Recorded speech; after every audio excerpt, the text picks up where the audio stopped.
Hey guys, don't skip ahead. I'm going to show you the car in just a second. But before that, I need to kind of explain how we got here. So about 6 years ago, I started building a Hyundai XL Cup car for the CAMS race series. I bought it from a grandma, and over the years, I have brought you guys along on the journey to build this car up from a grandma spec shopping trolley up to a car that we actually raced at Bathurst. And it was very cool, and I learned so much along the way. Learning how to fabricate little things, learned how to paint the car, learned how to rebuild a race engine, well, my race engine. And the car is absolutely ripper now. So I've kind of got to the point where even though I will keep developing the car and it will stay on the channel and I will keep racing, I think it's time to do a new car, to do a new build. And the car I've got, I am very excited about. So without further ado, let me show you the new Nugget Project.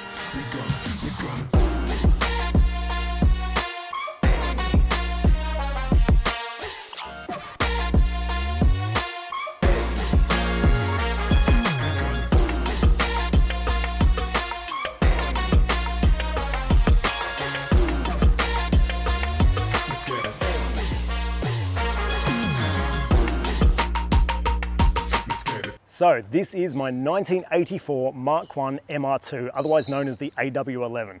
And it's actually a pretty special car. For those of you who aren't familiar with the car, let me tell you why.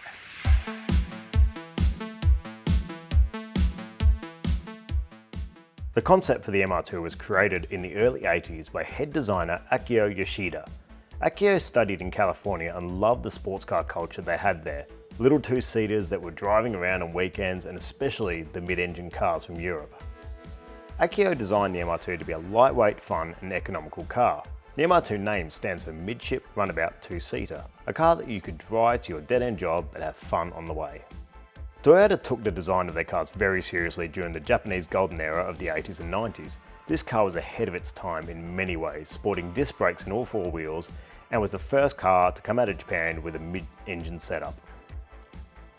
Speaking of engines, this car was equipped with the now famous 4.8GE 4-cylinder, which apparently was the first twin-cam production engine in the world. It was a ripper engine, 1.6 litre, double overhead cam, fuel injected, with a 7,400 RPM redline, thanks to the cylinder head that was designed by Yamaha. This head also gives a fantastic induction noise, which is well known for. This engine was also made famous later on in the Initial D anime, as it was the engine that powered Takumi's AE86 for the first couple of seasons. The engine was in the middle of the car and in front of the rear axle. Combine that with a fuel tank under the car in between the front seats, it gave the car an almost perfect 50-50 weight distribution. The concept car first appeared at the Tokyo Auto Show in 1983 and was the star of the show. After massive hype, the car went off to be tested and finalised before going into production. Test models were shipped all over the world to be put through their paces in the harshest conditions, including one car going to the States for American Formula One legend Dan Gurney to test and help set up and fine-tune the car. With Dan's knowledge and help from the team at Lotus on suspension setup, the car was an absolute weapon straight out of the box and could outperform much more expensive and exotic cars, especially as the car only weighed under 1,000 kilos. The testing was vigorous, and one even went to Germany for high-speed autobahn testing, which saw Toyota revise the small rear spoiler and add a much larger one that was finally released on the car. This gave stability on the autobahn at cruising speeds of close to 200 km per hour. When the car was finally released in 1984, it was met with glowing reviews from all the journalists, praising its performance and balance, with One Car magazine putting it head-to-head against the Ford Escort Cosworth Turbo, where the MR2 beat it in every category bar practicality. Toyota had made a winner, and it went on to be built and revised until 1989 when the Mark II was released. However, the Mark I still has a cult following, and to this day is still one of the favourite cars to come out of Japan. It's got pop-up headlights, it's mid-engined, it is just so sick. So let's rewind a few hours to when I picked this car up, and we'll find out a little bit of history from the previous owner. Alrighty, we're on our way to pick up this car. We're heading out to Orwell, which is kind of out country Victoria, out east. It's about an hour and a half from my house, so I've got the trail loaded up. I did come out here about a week and a half ago and come and check out the car. So it isn't sight unseen off the internet. I didn't do a moog and just straight up sight unseen it. But yeah, so the reason I found out about the car is basically I posted on the MR2 forums saying, has anybody got a Project one? You know, because all I see, there's basically two types of MR2s for sale, AW11s that is. There's very, very mint ones that are going for like 30 grand or more, or they're ex-race cars that are hacked to pieces, like their flares are all hacked up and the intakes and the firewalls are all chopped up, and I don't want that. So yeah, I got no bites. Got a couple of people with race cars message me, and I'm like, no. And then about a week or two later, I had this guy, Theodore, message me. He goes, hey man, I've got this sitting in my shed. Kind of sounds like what you're after. And yeah, went down and shook his hand. So anyway, let's head on to his house, go check out this car and have a chat to him about how the hell he came in possession of this thing. Alrighty, so we're here with Theo, and obviously the awesome little car they're picking up is true barn find fashion. It's nice and dirty, and a little wasp nest and stuff on it. So dude, how did you come across this car? When did you get it? Well, I was just scrolling one day on Facebook Marketplace. I was like, oh, I want a new project car. So yep. One day I scrolled upon this thing, and then, yeah, and I think it was beginning of 2020 or end of 2019 that I ended up picking it up. So around COVID time, yeah? Yeah, COVID time. So it was one of those COVID projects that I was really hoping to get it done, but just in the end, COVID went over, and then just lost all motivation. Uni started and all that. I feel you. And you got a couple other cars too. Like you got a really fairly, well, I think it's a mint Cressy.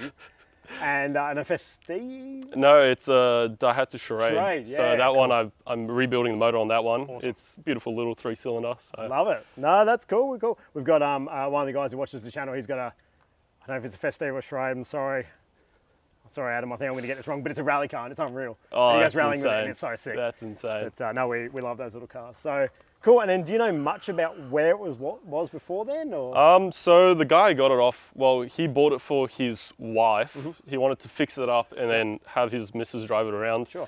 But according to him, his time was money because he was running a mechanic shop. Right. And he told me that he got it from some person that had parked it underneath a tree for roughly 12 to 16 years, something like that. Yeah, cool. So it's just in a paddock under a tree. Yeah. And then he had it for, I think, another 2-3 years.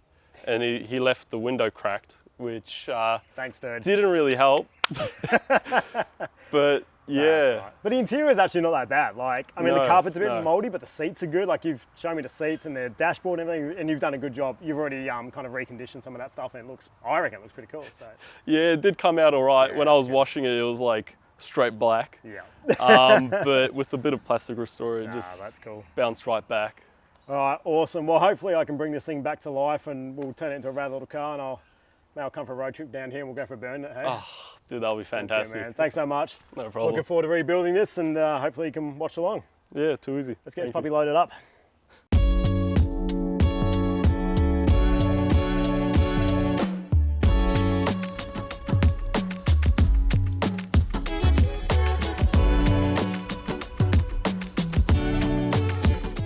All right, we're all loaded up. We've got Theodore's helped me tape all the windows up. We've got the back window taped up because obviously we're going to put it on backwards because it's rear engine and we don't want the wind coming through and popping out that beautiful mint windscreen.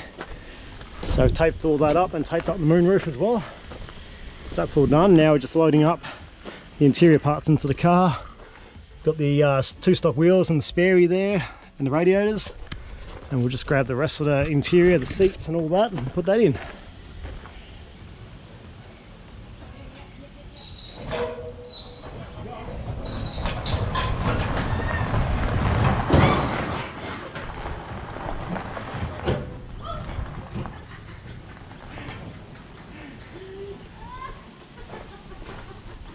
So there you go, maybe 16 years this poor thing sat in a paddock, and then it's bounced around from, you know, owner to Theo, who we met, and obviously everyone's kind of gone, you know, too much work. Obviously it's got some problems, but now I've got it and I'm not going to give up.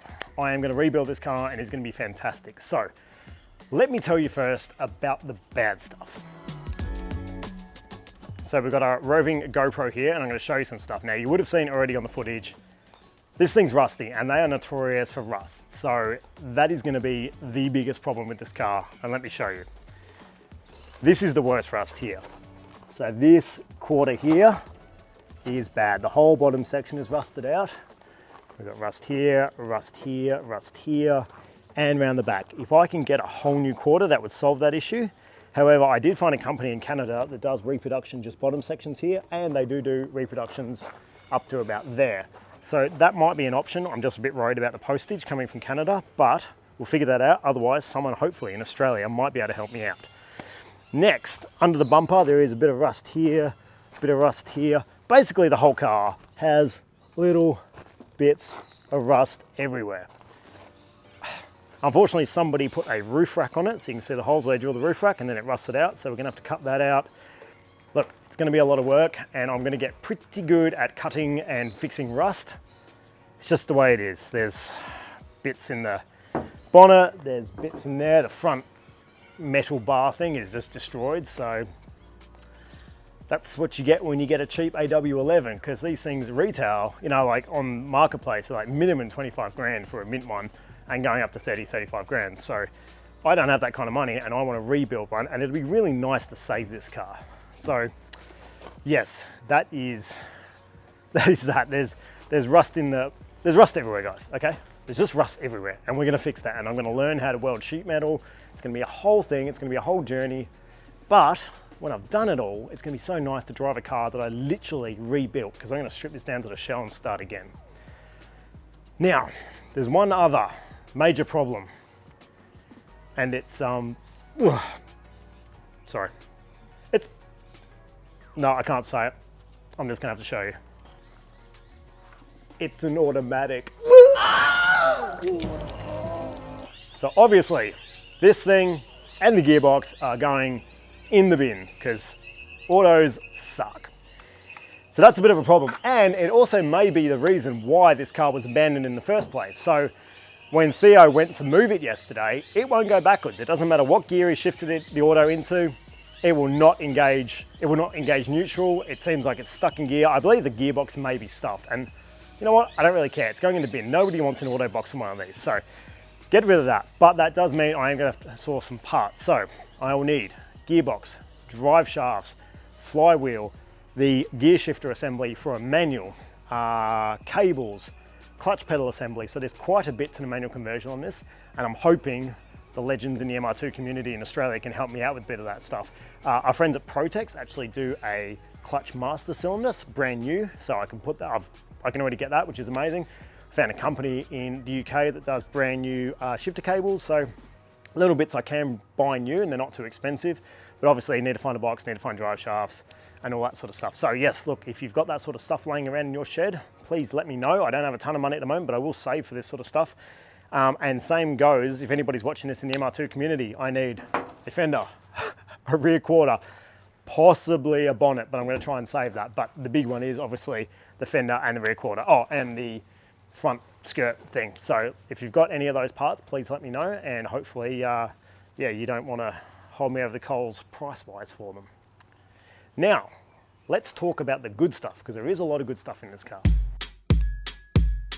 So obviously the car is rough, but the thing that's cool about it is it's a very honest car, and by that I mean it hasn't been fettled with. Obviously it's got aftermarket wheels and a couple other little bits in it, but genuinely this is apparently the crappy stock paintwork. Everything inside is original, like some of it's pretty haggard, obviously some rusty bits and things like that, but it all seems to be quite an honest original car, and it was parked up for a long time. We are pretty positive it is the original gauge cluster, and let me show you this. Can you see the kilometers on that? 132,000 kilometers. I believe this is actually a genuine 132,000 kilometer car. That is very cool.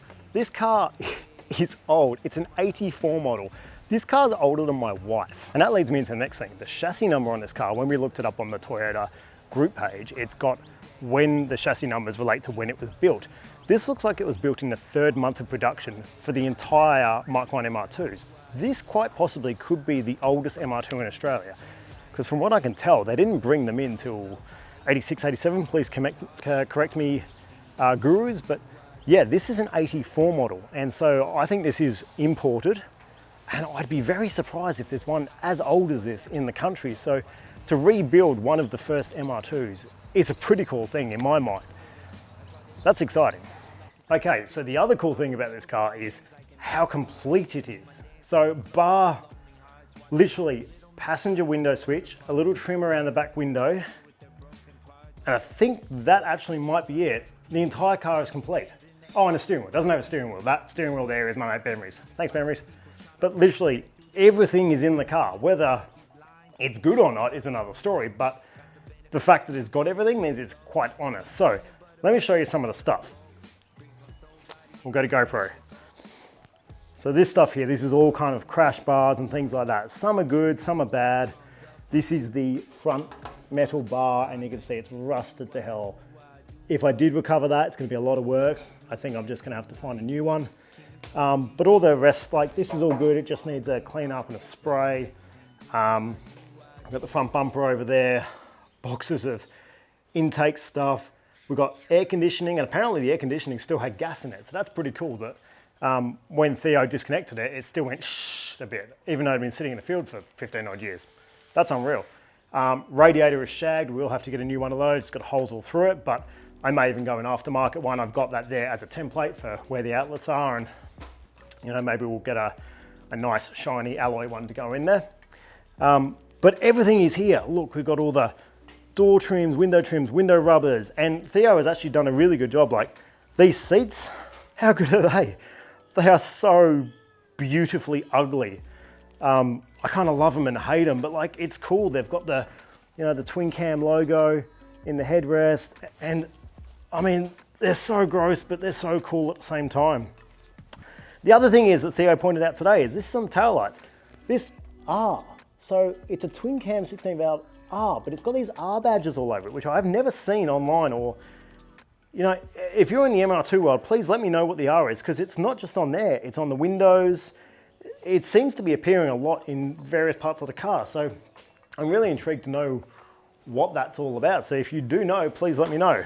Maybe it's a special edition. Maybe it's the budget model, who knows? Please let me know, that'd be very interesting. Everything else is very cool, like all the interior stuff is actually really good. So we've got, yeah, all the door trims there. We've got that's the roof spoiler that goes at the back, and it does have a crack here, which I'm a bit bummed about, but it's still very stable. So I may even just tint that to hide all the cracks and stuff and put it on. So it'll still be, you know, clear, but just maybe tinted to hide all that junk. The interior parts, awesome. Theo did a great job of cleaning this stuff up.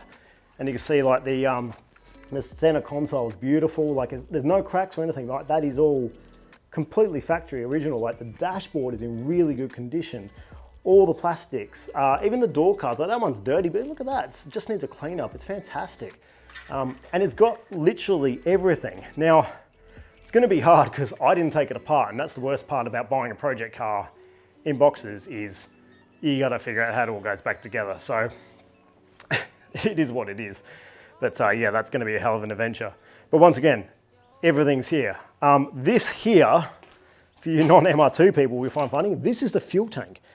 And that fuel tank actually fits in like the trans tunnel. If you say had a rear wheel drive normal car, front engine, you got your trans tunnel, actually fits in there, and that gives you your 50-50 weight distribution, moving everything into the center of the car and down low. So, I mean, how cool is that? And we've got the fuel pump stuff there, and like there's a little bit of corrosion on there, but I don't think it's too bad. I've got some rust converter and rust dissolver, so I think I'll run that through the tank, see if I can clean it up.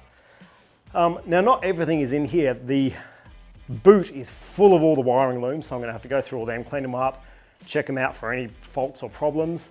Obviously the engine and the box is still in there, and we'll try and have a look at that, but I have no idea how to open the engine hood because the interior is out, the pull cable to release the engine hood, I can't find it, but we'll have a look at that in a minute. And I think there's more stuff in the front.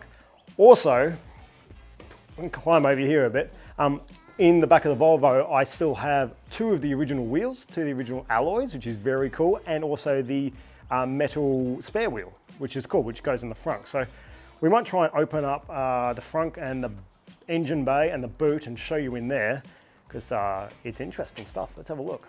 Now I do apologise, it's a bit late in the day and it's starting to get dark, Melbourne things, and it was starting to rain and Melbourne. All right, let's have a look in this front. Oh wow, okay. So, rust in the front lid. It's not great. The outer skin's fine, so I may be able to do something with it, but yeah, not ideal. So what do we got in here? Is there a bonnet stay? No, there is not. Okay, let me hold it with my head. So, the side vent that goes in the side of the car and does intake stuff, which is cool. The headlight covers. So the headlights and the headlight covers are in here and they're all awesome. What do we got there? Brake booster, a lot of hoses. Basically, this is most of the stuff that came out the front. There's the thermo fan, all that sort of stuff. So pretty cool. And you can see here, this is some of the rusty problems here too in the firewall. So it's all gonna have to be cut out and fixed. It's a problem, but it's my problem. Okay, so let's have a look at the boot. So it has the engine there and it has a little boot. So let's have a look. Oh, look at this tiny, it's the world's tiniest boot. Like there's my hand to give you an idea. Like it's almost the width of the boot. And there is a wiring loom. So holy cow, that is gonna be a fun adventure. But we've got washer bottles and all sorts of stuff in there. Yeah, the filler for the fuel tank. Oh man, there's the old exhaust in there, so I can use that as a reference to make a new one because it's rotted out. But yeah, there's that. I want to try and get this boot open for you guys, but I have no idea. The release is supposed to be, oh, hang on. Is it that side?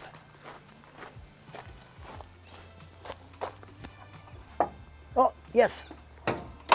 Success. All right. Let's have a look. Oh, so this is the famous 4AGE engine. Look, I have no idea what kind of condition this thing's in. I hope it's okay. Like it's, Theo said he did put a spanner, a socket on it and he did turn it and it turned and it sounded okay. Like it spun okay. So man, who knows? But I think I'm gonna drop this whole thing out and it's gonna get some love because it's gonna at least need timing belt, valve stem seals, all that sort of stuff. So I think we drop it out, we give it all the love in the world and make this engine banger again. So that, you know, like we've got the overflow bottle here, which is completely cactus. Yeah, there's some stuff going on in here. This trunk lid looks good, like the, what do you call this? The deck lid. It's, I don't know, man, looks pretty good. So anyway, there's a lot of stuff in there. A lot of stuff to discover. So the other thing to show you guys is this has a moonroof. Now, these are notorious for rusting, but having a look at it, it looks like there's no rust on it, which is amazing because the rest of the car's rusty as hell, but this isn't. Now these are pretty cool. And one of the cool things is, if we use the camera here, it actually has the stock shade cover on it, which nearly everybody loses. So it's cool that it's got all these original parts. I'm pretty stoked on that. Oh, there's one of those R's that I was talking about. So there's one there and there was one on the bonnet there. I don't know what the R thing is. Please, somebody let me know about the R thing. And you can see the interior is full of parts. Ventilation systems, heater boxes, heater matrices. I'm guessing they're all full of nuts and bolts. So that's, Jesus, that's a thing. And obviously that bar is gonna have to be sprayed, taken out and repainted. Guys, there is gonna be so much work to do on this car. And I imagine a lot of you are going, Matt, what are you doing? Are you freaking insane? That is a fair question. Look, I wanted a project. I enjoy racing and I loved building the Nug. I think I loved building the Nug almost as much as I loved racing it. And now that car is, it's really good, honestly. It's a much better driver than I am. And I miss having the projects to build. Like, I'll still develop that car, don't worry. For all you XL fans, I'm still gonna be racing. I'm still gonna be going on adventures. There's a few really cool events I wanna do with that car and I will film it and I will put it on this channel. But I need something else. And I feel something like this cool, quirky, 80s, rare, Japanese two-seater with a mid-engine and pop-up headlights and, you know, no drive race, no ABS, no traction control, none of that stuff. It's just a pure little driver's car. and it only weighs under a ton. I think they weigh about 980 kilos or something. This will actually be really good fun. I reckon we'll put it on track. Once it's all finished, we'll put it on track up against the Nug, because it actually weighs about the same and they're about the same power. Could be fun to see how a mid-engine rear-wheel drive goes against a front-engine front-wheel drive. Obviously the Nug is much more developed, has race suspension and 6-point cage and all that sort of stuff that stiffens up the chassis, but I reckon that'll be a fun little thing. So once the car's done, I reckon we'll take them both to the track and do head-to-head and see who comes out on top. But yeah, this is going to be a fun project and I hope you guys enjoy this. I know it's not racing, but we will take it to the track. It is a cool car, it is a cool restoration. So I really would love you guys to come along for the journey. So if you haven't subscribed, please subscribe, it does help me.